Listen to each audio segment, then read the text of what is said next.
श्रीमद् भगवद गीता ज्ञान यज्ञ प्रवचन क्रमांक 345 अध्याय 9 राज विद्या राजगुह्य योग और श्लोक क्रमांक 7। जय महाकाल। आज 20 अप्रैल है।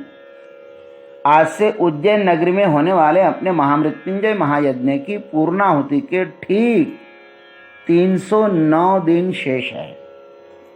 जय महामृत्युंजय महायज्ञ।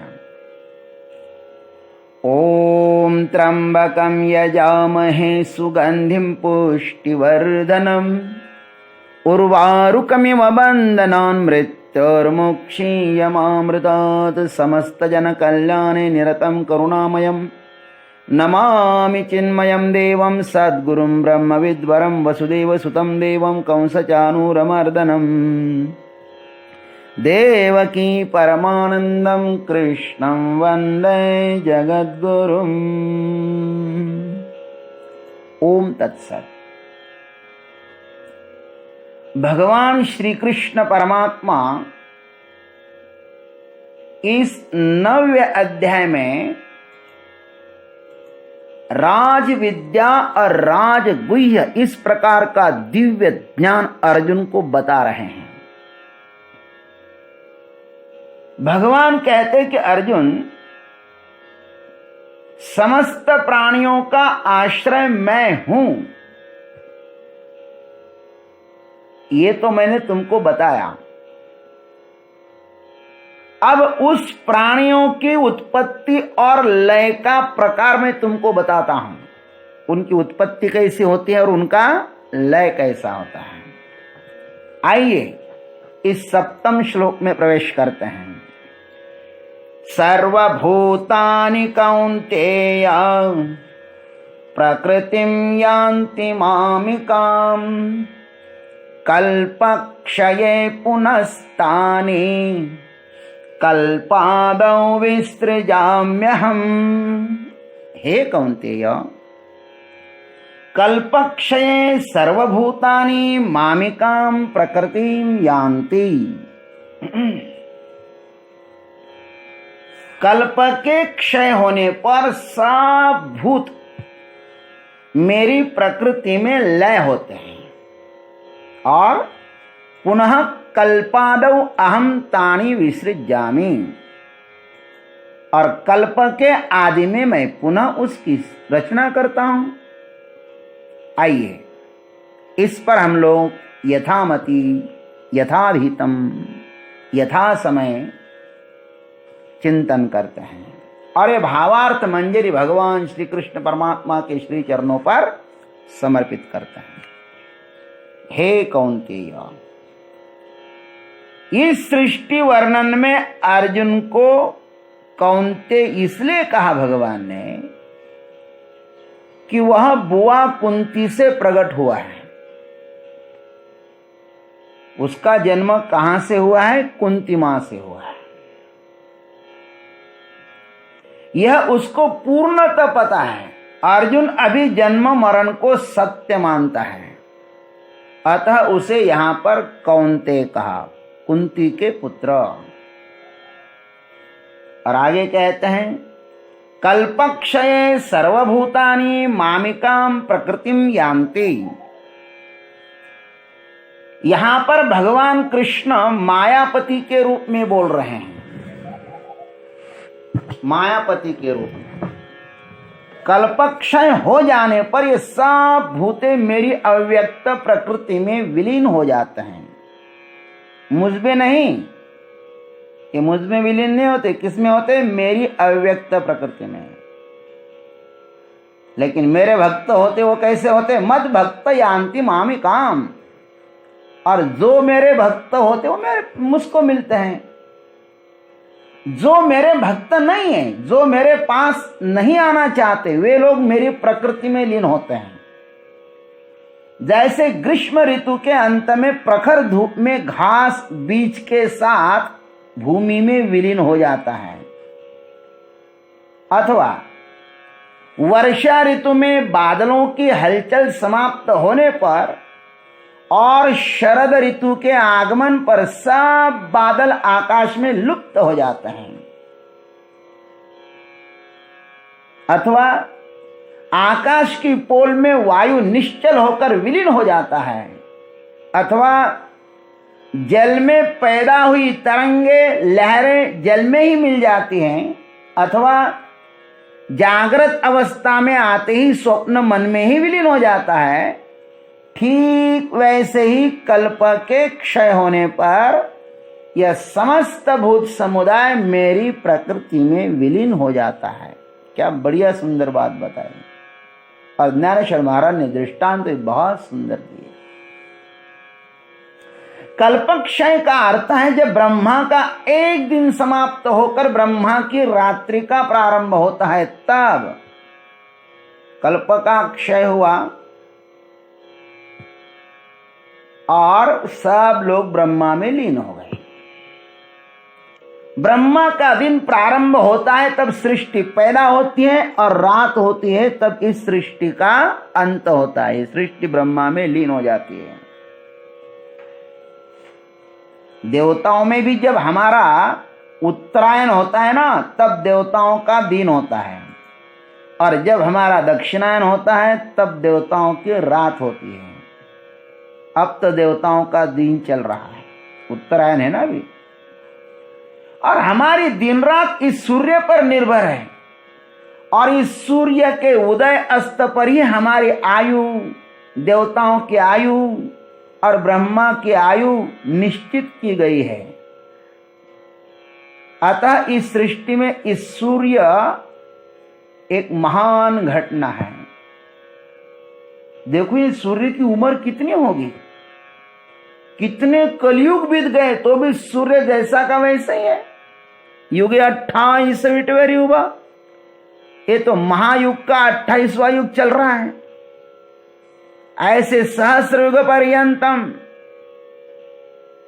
कितना बड़ा काल है देखो तो सही। इसलिए इस सूर्य को ही प्रत्यक्ष देवता कहा गया है। इस सूर्य को ही केंद्र में रखकर समस्त ब्रह्मांड उसके आश्रित है। इस ब्रह्मांड का आश्रय स्थान यह सूर्य ही है। अतः हर दिन सूर्य की प्रार्थना करना चाहिए। ओम भूर्भुवस्सुः तत्सवितुर्वरेण्यं भर्गो देवस्य धीमहि धियो यो नः प्रचोदयात्। हर दिन इस मंत्र से सूर्य नारायण को अर्घ्य अर्पण करिए।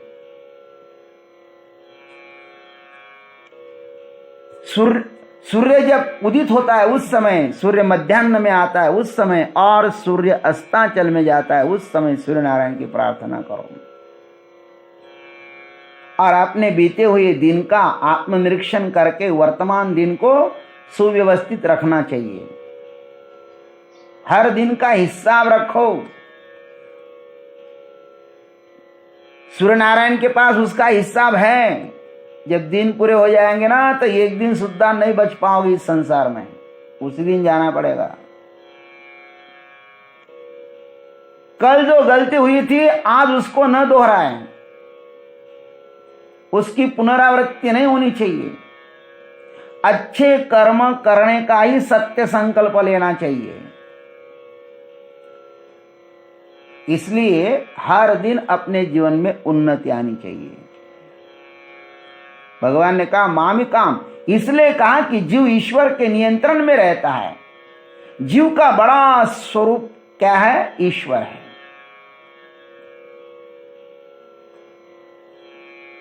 इस ईश्वर से ही ब्रह्मा से लेकर चींटी तक समस्त जीव नियंत्रित है। हम अपने आसपास के जगत में भी देखते हैं कि बड़े लोग धन पद शक्ति ज्ञान से छोटों को भी देखते हैं कि बड़े लोग देखो छोटों को वो देखते रहते हैं, माने नियंत्रित करते रहते हैं। वे मनुष्य हो या पशु हो या पक्षी हो, सबकी यही स्थिति है। बड़ों की नजर छोटे पर रहती है। और सब में यह दिखाई देता है, जिसके पास जितनी अधिक बुद्धि विकसित है ना, वह उतना ही अधिक दूसरों का शोषण करने में कुशल होता है। परमात्मा की दो प्रकृतियां हैं, परा और अपरा, और इन सब पर नियंत्रण उसका ही है। जीव और ईश्वर उस परब्रह्म परमात्मा के ही बिंब है, रूप है। जीव छोटा है, ईश्वर बड़ा है, किंतु ईश्वर की जो उपाधि है सो माया है। वह माया उसके अधीन होने से वह ईश्वर स्वतंत्र हो गया, और जीव की उपाधि जो अविद्या है, जीव इस अविद्या के अधीन होने से पराधीन हो गया ये जीव। जैसे दो बर्तन हैं और दोनों में पानी है, एक शुद्ध पानी है और एक मलिन पानी है, स्वच्छ पानी है, अस्वच्छ पानी है। उन दोनों में सूर्य का प्रतिबिंब पड़ा है। शुद्ध प्रतिबिंब दिखाई दे रहा है, वह ईश्वर है। शुद्ध पानी में जो प्रतिबिंब पड़ेगा वह शुद्ध दिखाई देगा, वह ईश्वर है। और मलिन दिखाई दे रहा है, वह जीव है, किंतु है दोनों ही सूर्य के प्रतिबिंब ही।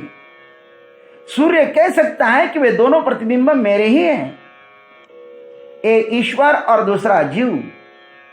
मैंने ईश्वर को सृष्टि रचने का अधिकार दिया है, सूर्य कह सकता है, भगवान कह सकते हैं। वैसे ही इस समस्त ब्रह्मांडों का अधिष्ठान जो परब्रह्म है ना, वह कहता है कि ईश्वर और जीव मेरा ही अंश है। यहां पर कृष्ण मायोपाधि चैतन्य के रूप में बोल रहे हैं, यह सब जीव कल्प के अंत में मेरी अव्यक्त प्रकृति को प्राप्त हो जाता है, और फिर पुनः कल्पादौ अहंतानि विसृजामि। और जब ब्रह्मा की राख समाप्त होती है, तब पुनः भगवान कहते मैं उन्हें ही उत्पन्न करता हूं, मैं उन सब भूतों को उत्पन्न करता हूं जो लीन हुए थे, जो मुक्त हुए थे। ध्यान रखना, मुक्त हुए को भगवान उत्पन्न नहीं करते, जो लीन हुए थे ना उसको उत्पन्न करते हैं। सब जीव अपने अपने संस्कारों के साथ पुनः उठते हैं। जिन विचारों के साथ हम सोते हैं उन्हीं विचारों के साथ उठते भी हैं।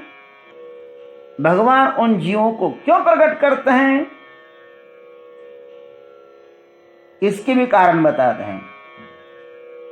पहला कारण, उन समस्त जीवों के कर्म जब परिपक्व होकर फल देने में आतुर हो जाते हैं ना, तब भगवान के मन में इच्छा जागती है। क्या इच्छा जागती है? एको हम बहुत श्यामः, अब मुझ एक को बहुत रूपों में होना चाहिए।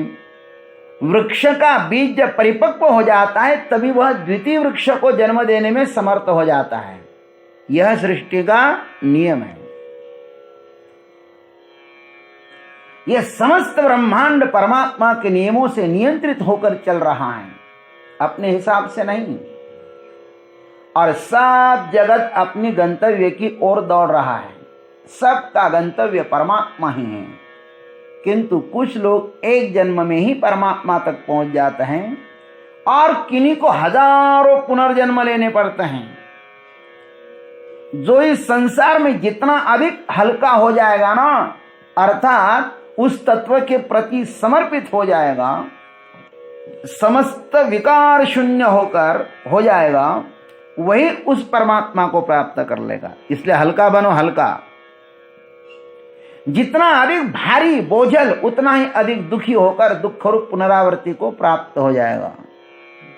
इसलिए हल्का होना है, भारी नहीं। मनुष्य जितना अधिक विकारों से पीड़ित है, जितना अधिक विकारों से पीड़ित है, वह उतना ही अधिक दुखी है और सदैव ही सोचता है कि मुझे यहां से अब उठना है।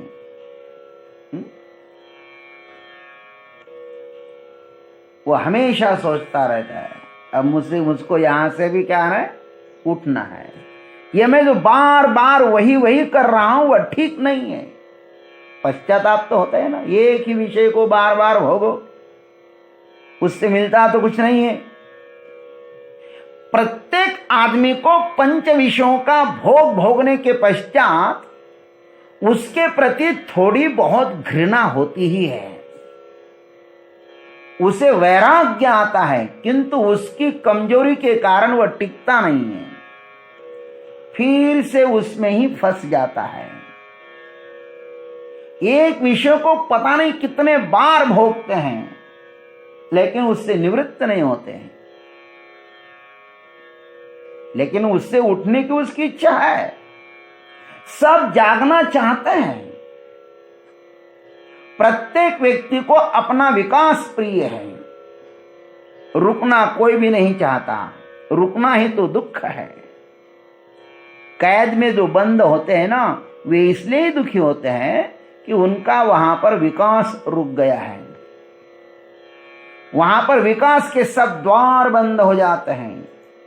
छोटा बालक जैसे जैसे बढ़ता है वैसे वैसे वह आनंदित हो उठता है। और तरुणाई एक प्रकार का शिखर है। बुढ़ापा में लोग इसलिए दुखी होते हैं कि वहां पर विकास के सब द्वार अवरुद्ध हो जाते हैं। जिसने अपने जीवन में युवावस्था में कुछ नहीं कमाया ना, वह बुढ़ापा में अधिक दुखी हो जाता है। इसलिए तो वृद्ध कहते हैं कि हम तरुण हैं, किंतु बोलने से कुछ भी ना होगा। जीवन भर जिसने कुछ नहीं किया है उसको तो पश्चाताप भी करना पड़ेगा ना वृद्धावस्था में। परमात्मा की तरफ गंतव्य, परमात्मा की तरफ बढ़ो, प्रकाश की यात्रा करो, सच्चिदानंद की यात्रा करना यह प्रत्येक व्यक्ति का कर्तव्य है। जो परमात्मा तक पहुंच गया है ना, वह इस भवसागर से मुक्त हो गया, ऐसा समझ लो। और जो नहीं पहुंचा उसे फिर से पैदा होना ही पड़ेगा। भगवान की माया उसको फिर से पैदा कराती है। पुनरपि जननम पुनरपि मरणम पुनरपि जननी जठरे शयनम। यह संसार उसके पीछे लगा ही रहता है। इसलिए भलाई इसमें है कि सब कुछ परमात्मा के चरणों पर समर्पित करके बड़े आनंद के साथ उनका ही गुणगान गाओ। ओम तत्सत। जय गुरुदेव, जय जगदीश्वर, जय जय महाकाल। श्रीमद् भगवद गीता ज्ञान यज्ञ प्रवचन क्रमांक 345, अध्याय 9, राज विद्या राजगुह्य योग और श्लोक क्रमांक 7। जय महाकाल। आज 20 अप्रैल है। आज से उज्जैन नगरी में होने वाले अपने महामृत्युंजय महायज्ञ की पूर्णाहुति के